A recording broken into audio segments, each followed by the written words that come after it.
afternoon, everyone. I'd like to talk to you about the actions I'm announcing to bring down gas prices. First, today I'm calling on Congress to suspend the federal gas tax for the next 90 days through the busy summer season, busy travel season. Here's what that means.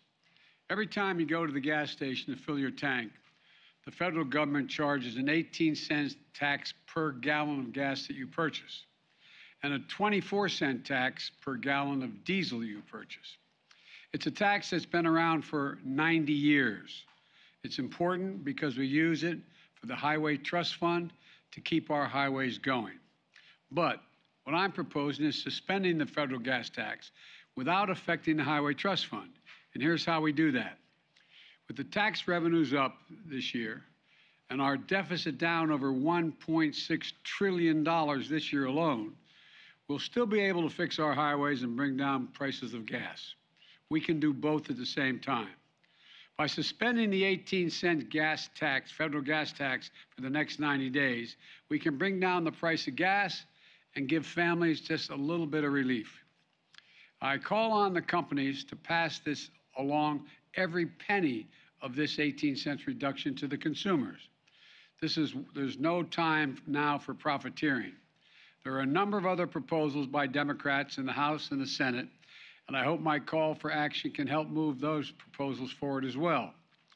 But we can also cut gas prices even more in another way. That's why the second action I'm taking is calling on states to either suspend the state gas tax as well or find other ways to deliver some relief. State gas taxes average 30 cents per gallon. Already, some states have acted. In Connecticut and New York, the governors have temporarily suspended their gas tax as well. In Illinois and Colorado, governors delayed theirs to give families a bit more breathing room as well.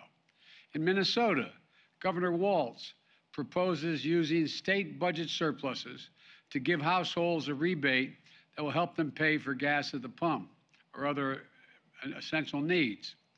I'm calling on more states and local governments to take actions like these. Thanks to our historic economic recovery, which fortified state budgets that had been hurt in the pandemic, states are now in a strong position to be able to afford to take some of these actions.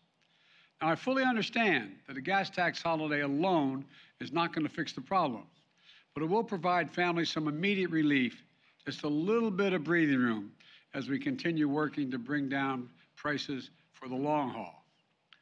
Third, I'm calling on the industry to refine more oil into gasoline and to bring down gas prices. Let me explain. I know my Republican friends claim we're not producing enough oil and I'm limiting oil production. Quite frankly, that's nonsense. Here's the truth. Just this month, America produced 12 million barrels of oil per day. That's the highest, that's higher than average under my predecessor. And we're on track to set a new record for production next year. Plus, I've added to that supply of oil by releasing a record 1 million barrels of oil per day from what's called the Strategic Petroleum Reserve. In fact, I just led the world to coordinate the largest release of global oil reserves in history, including from other countries. In total, that's 240 million barrels to boost global supply. And Republicans falsely claim that I'm blocking production on federal lands. But again, that's nonsense. Industry has more approved permits for production on federal lands than they can possibly use. That's a fact. My administration also directed the sale of gasoline using homegrown biofuels, ethanol, E15, this summer, which will boost gasoline supplies and lower the price at thousands of gas stations across America. And I welcome the recent announcement from what's known as the OPEC Plus, a group of nearly 24 oil-producing nations, to increase global oil supply. The bottom line is we are setting records in terms of American energy production. We're supplementing that supply with the release from our oil reserves. So the issue isn't oil production alone. The problem is the refining of that oil into gas at the pump. During the pandemic, some oil and gas companies shut down refining facilities. Last week, I sent a letter to the CEOs of the largest oil refining companies asking them to work with my administration to bring refineries back online to get more gas to the pump at lower prices. The Secretary of Energy, Jennifer Granholm, and members of my team will be meeting with many of these refining companies tomorrow. And I hope they'll come up to the table with some real ideas and practical steps in the near term. And I'm prepared to act quickly and decisively on the recommendations if they make sense to address the immediate challenge in front of us and the American people. Finally, when the cost of oil does come down, we need the price at the gas stations that what they charge at the pump to come down as well. For example, in the last 2 weeks, the price of oil has fallen by more than $10 a barrel. Normally, this would reduce the cost at the pump about 25 cents a gallon. Yet, so far, gas stations have only reduced prices by a few cents a gallon. Some haven't reduced prices at all. I've heard plenty of explanations from companies and economists about why it normally takes time for these price reductions to reach the consumer. I might note that when the price of a barrel of oil goes up, it doesn't take much time for the price at the pump to go up. So let's be honest with one another. My message is simple. To the companies running gas stations and setting those prices at the pump, this is a time of war, global peril, Ukraine. These are not normal times. Bring down the price you are charging at the pump to reflect the cost you are paying for the product. Do it now. Do it today. Your customers, the American people, they need relief now. So let me summarize. Today I'm calling for a federal gas tax holiday, state gas tax holiday for the equivalent relief to customers, oil companies to use their profits to increase refining capacity rather than buy back their own stock, gas stations to pass along the decree, not the decree, but the decrease in oil prices to lower prices at the pump. And together, these actions could help drop the price at the pump by up to $1 a gallon or more. It doesn't reduce all the pain, but it would be a big help. I'm doing my part. I want the Congress, the states, and the industry to do their part as well. And let's remember how we got here. Putin invaded Ukraine. Putin invaded Ukraine with 100,000 forces. Just look at the facts. Since the start of the war in Ukraine this year, gas prices have risen by almost $2 a gallon in the United States and sometimes more around the world. But it wasn't just Putin's invasion of Ukraine. It was the refusal of the United States and the rest of the free world to let Putin get away with something we haven't seen since World War II. I said at the time, siding with Ukraine during the most serious aggression in Europe since World War II, defending freedom, defending democracy, was not going to go without cost for the American people and the rest of the free world. We were going to have to pay a price as well in the cost of military equipment, economic assistance, humanitarian relief, and sanctioned Russian banking industries. Russia is also one of the largest oil producers in the world. We cut off Russian oil into the United States, and our partners in Europe did the same, knowing that we would see higher gas prices. We could have turned a blind eye to Putin's murderous ways. The price of gas wouldn't have spiked the way it has. I believe that would have been wrong.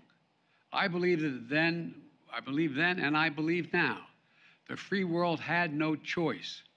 America could not stand by, and the West could not have stood by, although some suggested at the time, and just watch Putin's tanks roll in Ukraine and seize a sovereign country. If we did stand by, Putin wouldn't have stopped. Putin would have kept going, and we'd face an even steeper price. And it wasn't just me. The American people understood. The American people rose to the moment. The American people did what they always have done, defend freedom around the world. They chose to stand with the people of Ukraine. We had near unanimous support in the Congress, Democrats, Republicans, and independents, for supporting Ukraine, knowing full well the cost. So for all those Republicans in Congress criticizing me today for high gas prices in America, are you now saying we were wrong to support Ukraine? Are you saying we were wrong to stand up to Putin? Are you saying that we would rather have lower gas prices in America and Putin's iron fist in Europe? I don't believe that. Look, I get the easy politics of the attack. I get that. But the simple truth is gas prices are up almost $2 a gallon because of Vladimir Putin's ruthless attack on Ukraine, and we wouldn't let him get away with it. We're doing everything we can to reduce this pain at the pump now. And if those experiences have shown us anything, it's that we need to grow and harness more energy here at home. Let's lower the price of electric vehicles so we never have to pay at the pump in the first place. Major auto companies are preparing for a 50% of future sales to be electric vehicles by 2030, 100% by 2035. We're already building secure supply chains to build these electric vehicles here in America. And we're investing almost $100 billion in public transit and rail. For all the studies show that it will take millions of cars off the road and significantly reduce pollution if there's a serious transportation system available. Let's keep accelerating our deployment of homegrown resources, sources of energy like solar and wind and nuclear and hydrogen and carbon capture storage, and keep developing the battery technologies so we can store that power we need when the sun doesn't shine or the wind doesn't blow. Folks, let's make sure we're never again forced to pay the price of a menacing dictator halfway around the world. We can deal with this immediate crisis of high gas prices and still seize the clean energy future. We're Americans. We can do both. We are the most qualified people in the world. Let me close with this. Even as we lead the world in defending democracy and standing up to a brutal autocrat, there are actions we can take to help American families now. We have taken them. We are taking them. The federal gas tax holiday, state gas tax holiday, bringing back refineries, putting them back online. We just have to keep going. I promise you I'm doing everything possible to bring the price of energy down, gas prices down. And I want to make sure we all work on this together. May God bless you all, and may God protect our troops. Thank you very much. Mr. President, how will this impact the highway